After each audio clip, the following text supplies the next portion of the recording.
Today we're going to take a look at this electric dual motor height adjustable sit stand desk. We're going to see how it's installed, how to operate the height adjustment part of it, and some of the features about it. Okay, so first thing we're going to do is we're going to show you how to operate the height adjustment. 070, that's the lowest point. If for any chance you need to reset the motors, you just push and hold down while it's on the lowest point there, and you can see it just did a little reset. And then to adjust the height, you just push and hold the up or the down. You can see the number going up there. When you let go, it'll slow down and stop. Down's the same thing. Once you get it up to a height you'd like to save, you just let it stop. Push the S for save, and then whatever number you want it to register. So now if I go down, and then just push that number again, you can see it goes right back up to that saved number. And it does have 3 spots that you can have it saved. You can have different heights that you have programmed in, and it will just adjust to that height that you have programmed and stop. Okay, so one thing to keep in mind is it does have some safeties built in.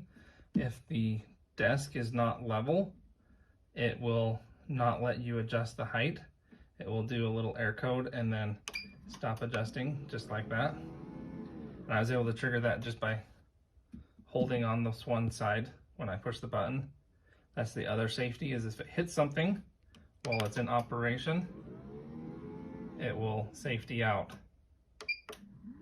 So if it's going up and I take my hand and simulate it hitting something, you can see it immediately stopped and reversed back down a little bit. Okay, now we're going to go briefly over the installation. It came with the 2 legs separate, the feet were separate, and then it has this cross brace back here, and there's 2 cross braces on either side.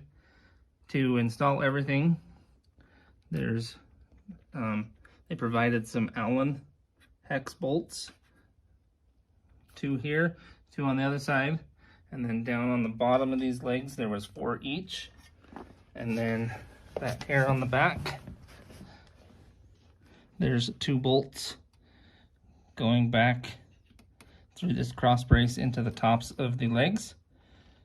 And you can see I've got some cable management clips that it came with that are holding all of the wiring in place so they don't get tangled while it's moving up and down. Okay, so now I am laying underneath the desk looking up at the control box. I chose to mount it just right here behind this leg, right here. It just has 2 screws on either side. One thing to keep in mind is this control box must be mounted flat to the bottom of the table or the desk. Otherwise, it will continuously safety out, because it's this control box that can tell if the table is not level or if it hits something. This is what senses all of that. So you need to make sure this is mounted flat or it will not operate like it's supposed to.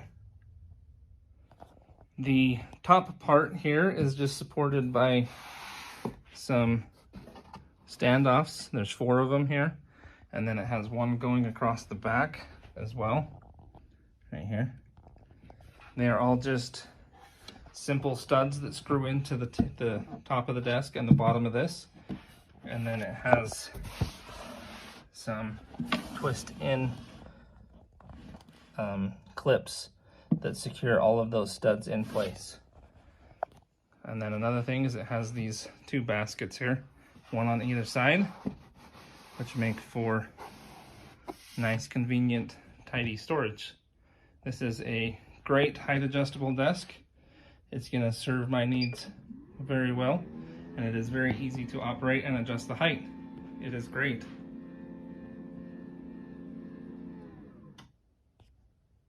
So this desk assembled really easily. The height adjustment is great. It's really simple to use. I am looking forward to putting this into some good use with a computer and stuff on it. It's a really great desk.